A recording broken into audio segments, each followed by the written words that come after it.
Hello and welcome to Charlie's Desk. Today on the desk we have something that I think is pretty cool.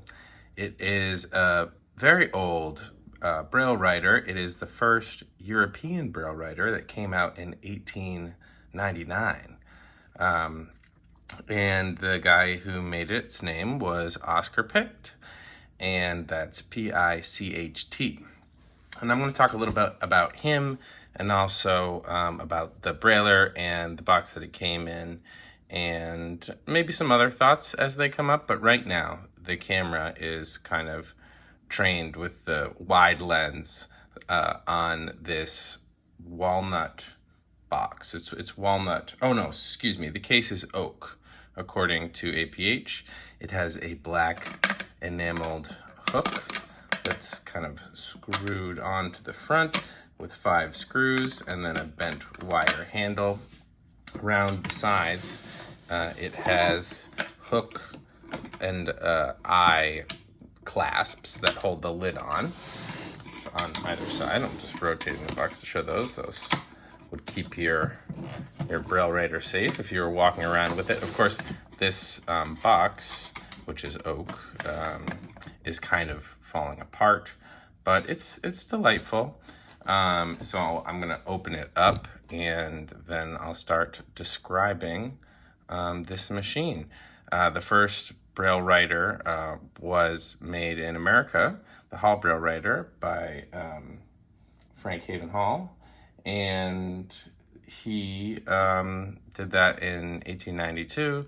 But there wasn't such a device available in Europe domestically, and it was expensive to import. They were heavy, and so now I'll open up. So there was a need for a European brailer, and I'll just train the camera on the lid of the box, because glued to the lid is a wonderful woodcut with a picture of the brailer, an illustration, and some sort of floral designs surrounding it. And it says, Schnell Schreibmaschine für die Blindenschrift der Blinden. And I translated this in case you didn't know German like me, and I don't, is what I'm saying. Fast typewriter for the blind typeface, Oscar Picht, Bromberg, director of the Institution for the Blind. So that's just, I'm not sure the translation of Blindenschrift der Blinden is quite right, but like Braille, the blind typeface.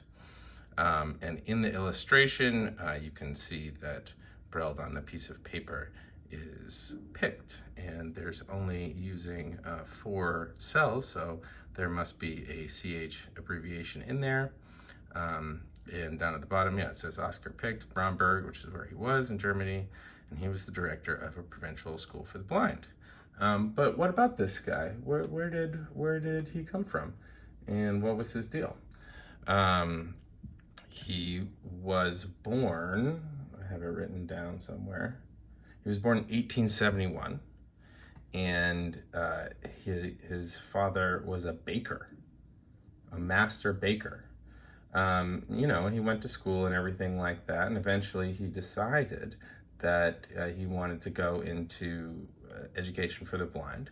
And so from 1897 to 1899, he went to the State Blindenstalt in Berlin-Steglitz, and he worked there for a few years. But if this is right, and this is translated from the Wikipedia page for him, that's in German, not in English.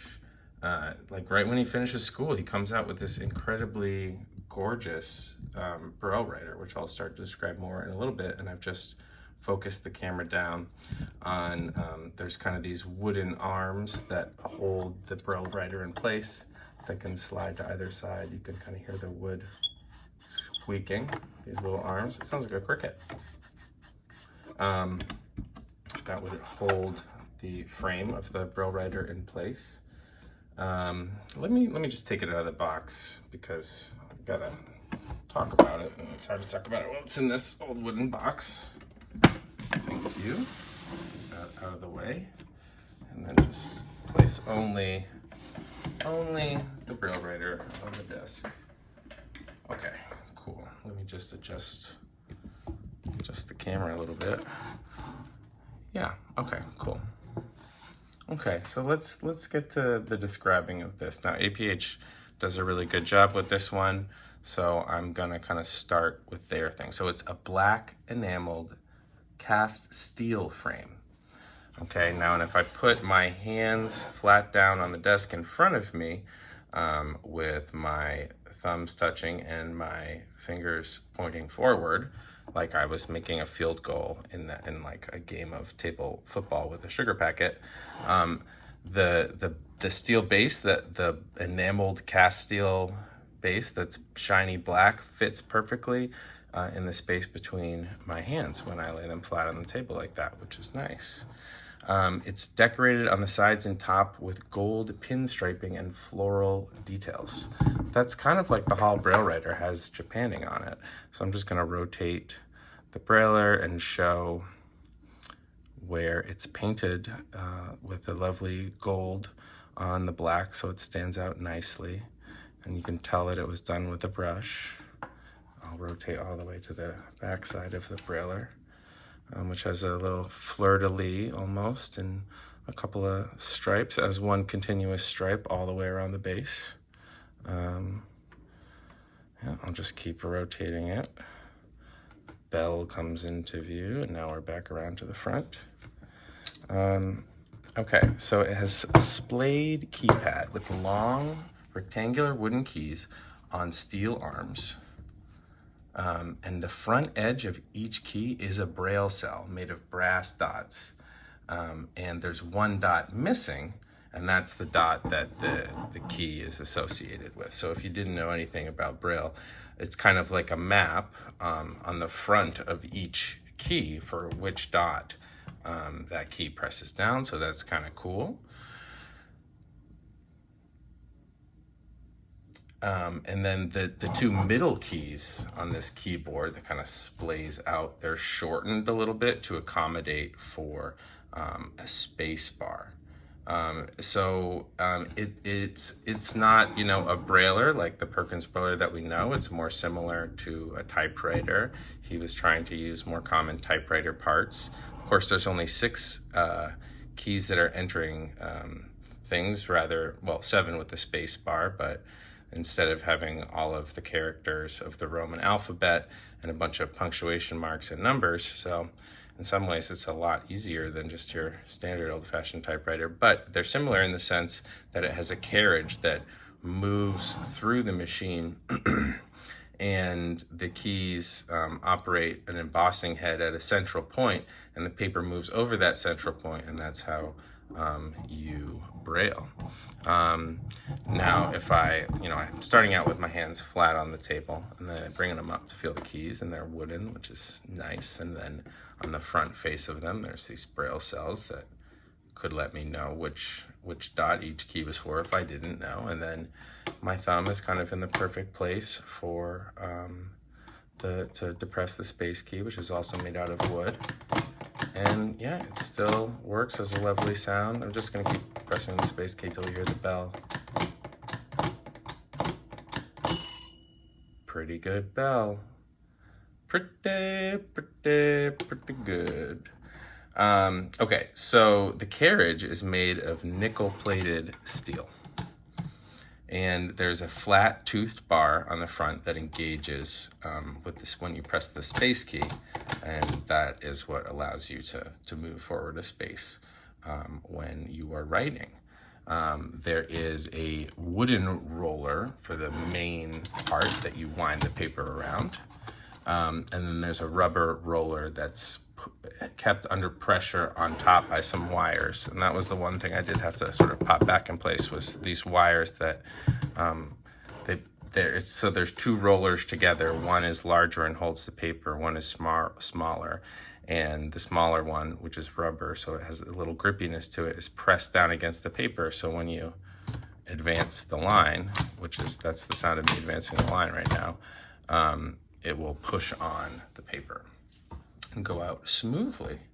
And there's a slot down the middle to hold the paper. It's just like kind of sawn through a wooden dowel, basically, that was painted black. So there's a large knob on the right that's knurled, and knurled is just when they kind of cut into the texture to create texture for a knob. You know, they could just kind of saw into it at a regular interval all around the edge of the knob, so it's easier to grip with your fingers when you're trying to advance the line. There's only a knob on the right side. Oops, the paper got jammed. Okay, where are we? Oh yeah, let's talk about the back. Okay. The bar on the back of the carriage has 6 holes on the left side to set the margins. Oh yeah, okay. So there's this little pin that you can remove to set the margins, so you can adjust it. That's pretty cool. 6 holes there for adjusting the margin. Very nice. And then the line end bell on the carriage is on the right. The hammer for it is very nice. Oh, you can see it's kind of mounted in the front face, but you have to go underneath. But it's just it's a spring, and then kind of soldered onto the end of the spring is a little, almost like a fishing weight. And you know, when the carriage pushes past the end of this and it pushes back on the spring, it will ring the bell. It's really cute. It's a nice bell to let you know that you got to the end of the line. Yeah, oh, and then, so there's kind of a fancy nameplate on the front of it. And in a beautiful gold cursive script says, Schreibmaschine, writing machine, for Blindenschrift, Picht, Stieglitz. So yeah, I just think it's a gorgeous, beautiful machine. It's similar to the Hall in that it has an arched die box, which is kind of that like elephantine trunk thing that reaches over the carriage and kind of hovers over the embossing head to provide sort of the resistant force, so the embossing heads don't rip through the paper basically, and you get a good dot. So that's always a funky feature of these older braillers. It doesn't look like a little piano like the Hall Braille writer does, although I would say the keys are much more similar to piano keys. They're like the black keys on the piano. If you had to give them a size, actually, that would be pretty good for it. And I suppose there's a lot more history to this, but probably there's only like 2 people watching this by now. So maybe I'll just make another video for another time. But I guess if you're here, you're here. So let's turn it over and look at it from underneath. So the keys kind of, I'm gonna adjust the camera for a second. That's very beautiful. So through that cast steel frame, you can see how the keys radiate, or the steel key bars radiate inward, so they're all underneath the embossing head, so they can basically operate the little pistons of the brailer. And underneath you can see that there's some felt to sort of dampen the noise of the keys, so the steel bars don't clack when they return upwards, and there's a spring holding pressure on them, so they do pop back upwards. What else can you see? There's adjustable screws. There's 6 adjustable screws, 1 located under each of the Braille dot input keys. I think this is so you could control the height. If it was pressing down too far and ripping through the paper or whatever, you can adjust the screws underneath for each dot. And then it has a mainspring that it's held on by, like, it looks like this elastic fishing line. So I don't know what the deal with that is, whether it was always like that or someone fixed that later.